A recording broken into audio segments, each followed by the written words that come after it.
All right, this video is going to cover the triangle proportionality theorem. First, with our warm-up, we learned about similar triangles, and here we've got angles P and angles S are congruent as marked. Which of the following bits of information, A, B, and or C, could we use to prove that these two triangles are now similar? That's where our similarity statement right here. Triangle PQR is similar to triangle STU. If we look at letter A, this is going to be claiming that angle Q right here would be congruent to angle T. If we were given this information, we could prove that these are similar by angle-angle similarity. So there's one option. When we look at B, we'd be saying here that segment PQ right here, okay, I'm going to go ahead and erase these because those are no longer there. We're looking at a different scenario. PQ right here is 8, and ST over here is 6.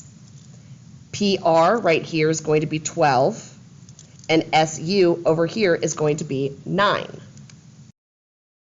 With this, if we were to set up our ratios, okay, our small and large sides, we would see that the small side, 8 over 6, would simplify down to 4 over 3, and the large side, 8 went on in the numerator, so 12 has to go in the numerator, 12 over 9 would also simplify down to 4 over 3. So we could use this to prove based on SAS, side angle side similarity. Now, if these did not come down to the same ratio, that would not help. We would not be able to use that one. And the last one, I'm going to go and change colors here. Segment segment QR right here is congruent to segment TU. We cannot use this because they're dealing with congruent sides. With similar triangles, the only thing we can say are congruent are corresponding angles, not sides. We can go ahead and jot that down.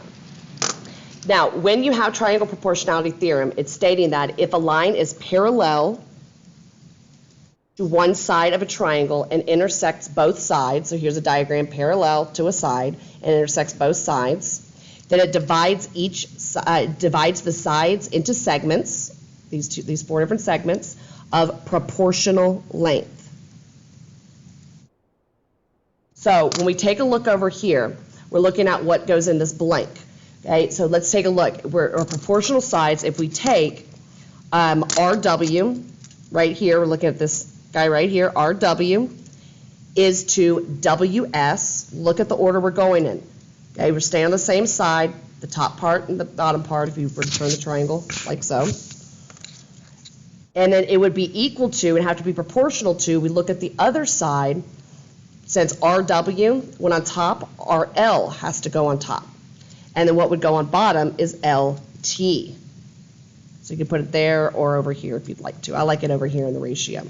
Now I am using 2 different colors on these, okay? These now 1 through 4, so you might want to get different colors as well. You don't have to just do the segments, just this segment, this segment, this segment, this segment.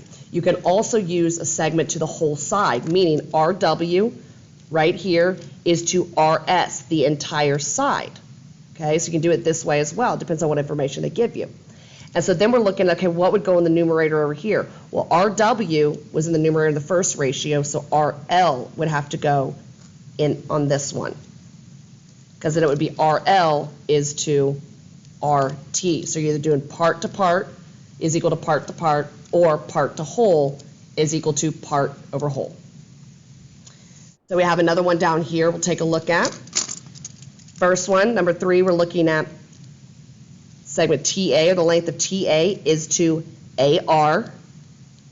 So here we have TI is to IO. So this is the part over part is equal to part over part. The other one we'll look at here, TA is to TR, part over whole. We'll go to the other side of the triangle and see here we've got TI is to TO. Keep in mind that we have to keep things in correct spots. Number 2 and number 4, we had part in the numerator, the whole side in the denominator, so we have to keep it consistent on the other side of the equal sign as well. So now we're going to use this information to solve proportions. Guys, this is one of my absolute favorite parts of teaching geometry. is this triangle proportionality theorem. The reason is because a lot of times you have your proportions staring right at you. If you're good at proportions, you've got this. Watch how this works, guys. We're going to set up a ratio here. Okay, remember that we have our proportional setup. We got these 4 blanks. Look, here's that first fraction bar, 8/6. Equals, here's the other fraction bar, x/15. Boom, you've got it. Okay, now I do want to make sure we're seeing with the proportions. You can simplify this 8/6 down to 4/3, so you have smaller numbers to multiply if you would like to. You do not have to. If you do not simplify, you do your math correct, you should come up with the exact same answer. So we're going to go ahead and cross multiply. This will be 3x. That will be equal to 4 times 15. It's going to give you 60. And all we have to do on this one is divide both sides. So x is going to end up being 20.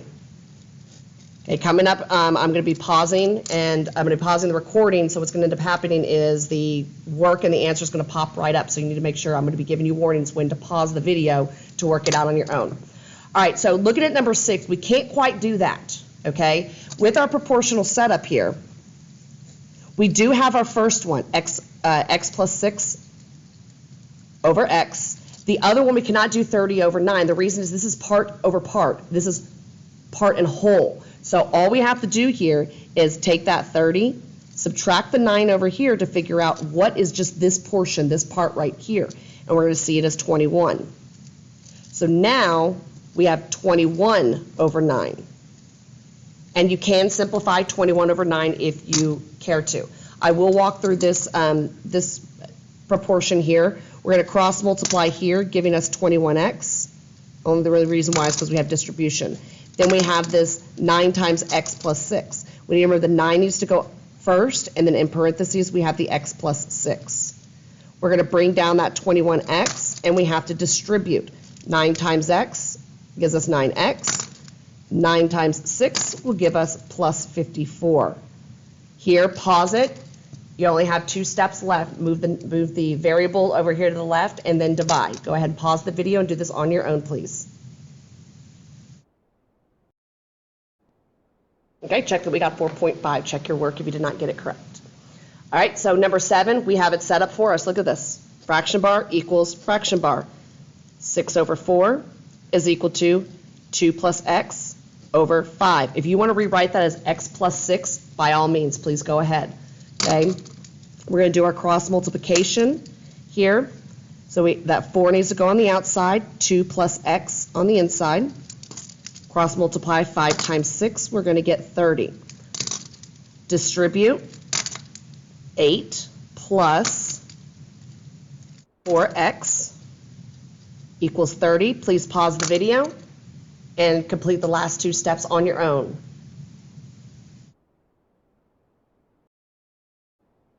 X would be 5.5. I want you to try number 8 on your own. Number 8 setup is going to be exactly like we did with number 6. You're going to have to figure out what this other part is. So I encourage you to pause it and go ahead and figure that out on your own and see if you are correct. So set up a proportion. We have fraction bar equals. Now we do have to take the 42 and subtract 16. This will give us 26 over here. So with our proportional setup, we have x plus 5 over x is equal to, now it's 26 over 16. So now we need to do our cross multiplying again here. 26x is equal to, we take the 16 on the outside, x plus 5 on the inside. Please pause the video, do your distribution, and solve for x.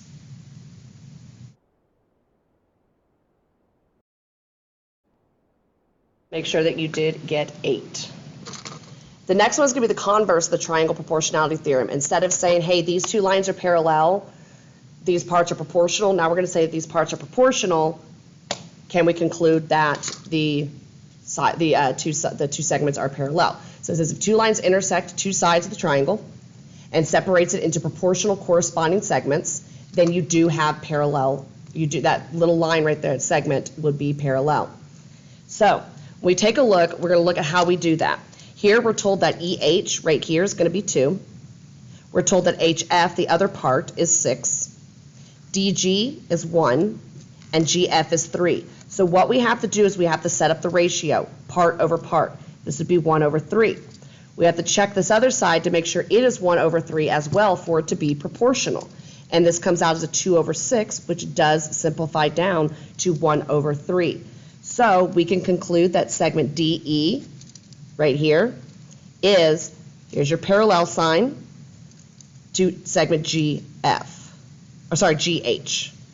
So that is your triangle proportionality theorem in a nutshell. Like I said, I absolutely love it because you can figure out your proportional setup very, very easily with the diagrams.